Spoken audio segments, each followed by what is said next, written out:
Let's talk about Manchester United and their draw with Southampton today. 0-0 it finished, and the big talking point here is Casemiro with a red card. It was a yellow card that was upgraded to a red because he's had 2 red cards this season in the Premier League. That means it's a 4-match ban. Now, that game against Brighton, they're still looking. It's postponed of where they can put that. So then you look, it's Newcastle away, home to Brentford, home to Everton, and away to Forest. Then would come Chelsea and Spurs. And you'd think that he would be needed, obviously, for these ones, definitely. But it is still a run ahead with a player that is one of the most important players on this squad, Shaka, that they now don't have. He was clearly devastated after being sent off. What did you make of the red card decision? It was the right decision. I honestly didn't think there was any kind of debate in it. The layman would say, well, he got the ball, he was coming in from the side and he got the ball. Listen, the more I look at it, the worse a challenge it looks to me. From a professional perspective, whenever you have a player coming over the top of the ball, catching the top of the ball and following through, that's intentional. I could have done that when I was playing. I could quite easily catch the top of the ball and follow through and use my touching the ball as an excuse.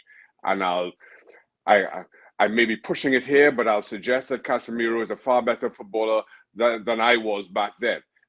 So I think there was not between the sticks, Shaka. Not between the sticks. Come no on way. No way. The box. But so I think there was intent. There was malice in Casemiro's challenge. So it's a red card, and I'm happy to see that the VAR called the referee back, because I will also admit in real time it quite easily could have been interpreted as yellow. But the more you see the replay, the more you recognize it as a red card. That being said, as Manchester United have had to cope without Casemiro in the past, they've done so wonderfully well. I thought against Southampton, even with the 10 men, Arsenal, I keep saying Arsenal, Manchester United looked very good indeed on the counter-attack. Man U, we know that they're a good counter-attacking team, and that's what they relied on. And even with 10 men, I thought it was fairly even. So a 0-0 draw, and over the bigger piece, I think a fair result for both. But now we are discussing Casemiro, but I've already said how I feel about that.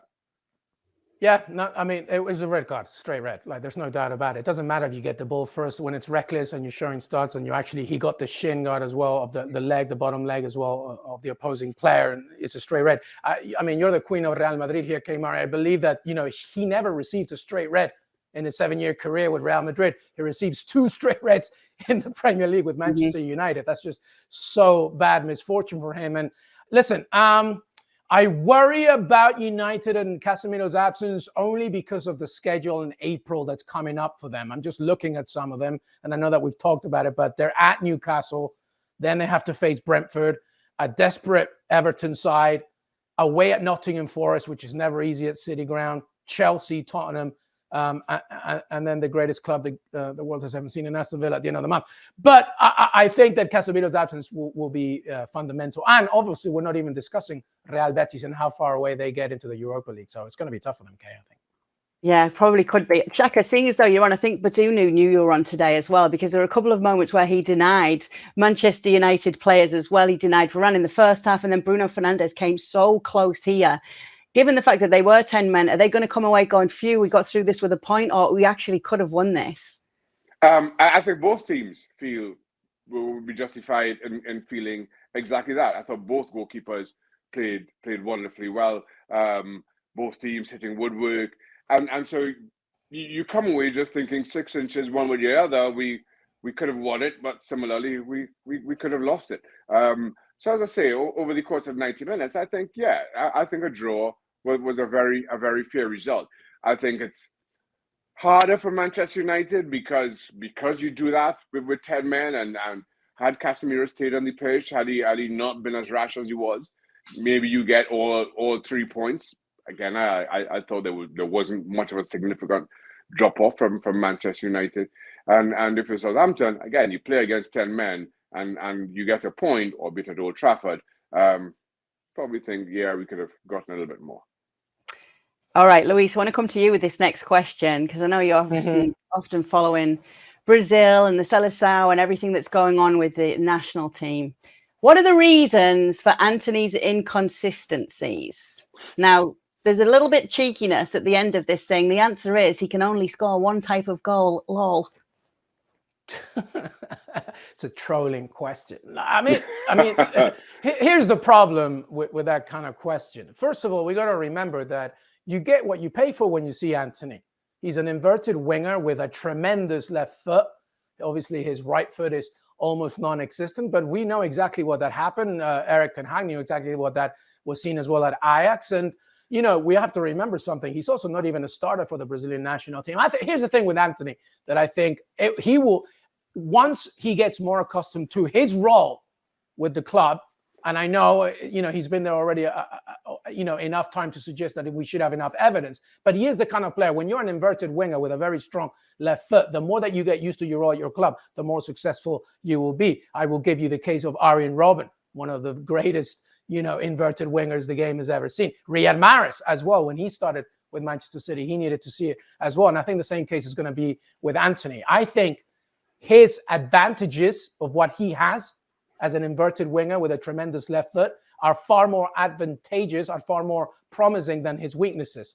And Erik Ten Hag knows that better than me. And I think that we will see more of the riches. Now, defensively, he could probably help out a little bit more, but that's not the Erik Ten Hag way. He wants to push you. He wants to push that final third. He wants to penetrate from the wing side areas. And Antony's a perfect player for that. Yeah. Do you think that it was just going to some moments, and we're talking about Manchester United as well. Was that a handball from Bella Kotcher when Rashford sent the ball in, Shaka, in the 43rd minute? Or do you think they were right to not give that?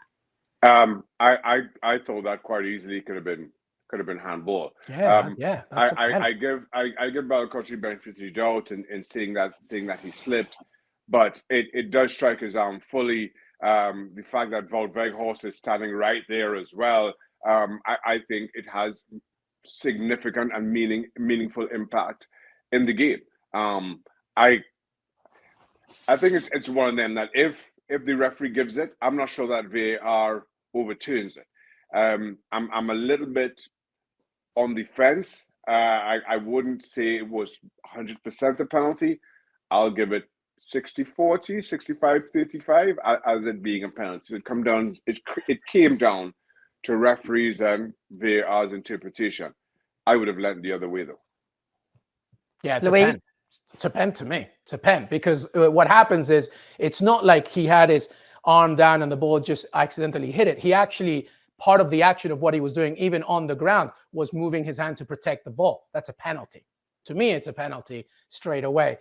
So I would go 100% it's a penalty, but you know, it wasn't given, and there you have it. Just one quick on Ruben Sayers, the 39-year-old manager of Southampton, by the way. Tremendous job. I know that they were playing 10 men Manchester United, but you know, I think he has a very difficult job in hand, and he's doing quite a good one.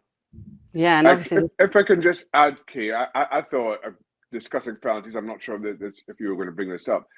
I thought Bazunu on Rashford. I thought that was also a penalty. Yeah. I think what saved Bazunu here is the limitations of the technology. In that, I don't think it was that clear or obvious a touch or clip on Rashford's ankle. I think there was a touch, but that's judging from Rashford's own actions. And then because even as we watch the replay, and I'm going to assume that the VAR would have the same footage that we did, it was hard to tell whether there was a touch. You know, it was hard to tell that there was a definitive touch, and I think that's just the limitations of the technology. But just going on Rashford's own actions, how his feet got in a tangle, I thought there was a touch. I thought there was a touch that also could have been given. Again, I'm not sure that the evidence or any other evidence backs that up, but I was sitting here looking at that and thinking, man, this could have gone a different way. Yeah, and Walker Peters on Bruno Fernandes in the box just before that handball decision as well. No, it wasn't. That one There's wasn't. there's a few claims, let's say, that they could have had in this. That was a weak. No. Okay, question then. Question, guys. I'll ask you both. I'll start with you, LME. Is being in multiple competitions going to be an issue with Manchester United's lack of squad depth? Yeah, I mean, we just said it. Casemiro's absence worries me a little bit. I just think, listen, it's that, but it's also the manager that they have requires a system that needs you to not just be present for 90 minutes, but really be aggressive off the ball and counter with high speed. When you have a congested schedule, the likes of you delivering that system consistently day in and day out becomes a problem. So I think that given all the competitions that they're in, right, it becomes an issue for them. But you know, that's the way Ten Hag is pretty much voicing his message to the entire squad, saying, look, we're in everything right now. Let's go for everything. We already have one trophy. Let's keep going. But I think that it becomes an issue in the marathon-esque requirements of the Premier League when you have that kind of a system. And now with Casemiro's absence, et cetera, et cetera. But, you know, Erik Ten Hag is a tremendous coach. And I think that one of the things that he does really well is understand the minutes in which he wants to use certain players, et cetera, et cetera. So hopefully they'll be okay. Shaka? Yeah, it certainly can be. I think as games go by and you see results as we've had over this weekend with both Arsenal and Manchester City winning, Manchester United dropping points, the discussion that we were having maybe 2 weeks ago about Manchester United and their chances of winning the Premier League, I don't think we'll have that discussion anymore. So now, as far as Man U goes, it's of the other two trophies, which can they win, if not both? And I think that becomes Ten Hag's focus, the cups, both the Europa League and the FA Cup. So you will understand that if, as a season ticks by, he starts making changes in the league. The exact opposite of what I was saying earlier about Miguel Arteta, that he starts rotating his squad a little bit for the league, because listen, you don't get silverware for finishing third as opposed to fourth. The rewards are pretty much the same, though just professionally speaking, it feels a whole lot worse if you are in this strong a position at this stage of the season in third place and you settle for fourth, because it still brings you Champions League football. You want to finish as high up the table as you possibly can. So I understand that. But from a squad management perspective, you totally understand if Ten Hag has the inverse approach to Mikel Arteta. By the way, United has 11 games left in the Premier League, and then they obviously have the Europa League. Then, depending how far they go into the FA Cup, you're looking at close to 20 matches left for Manchester United. And, you know, that's going to be a bit of a homework for them. Yeah, and obviously they did have those 4 goals against Real Betis on Thursday, but that's back-to-back Premier League games with no goal scored from Manchester United. I'm sure it's something we'll discuss on the next edition of PL Express. That's coming up tomorrow. Thank you very much for watching ESPN FC on YouTube. For more highlights, analysis and exclusive content, be sure to subscribe.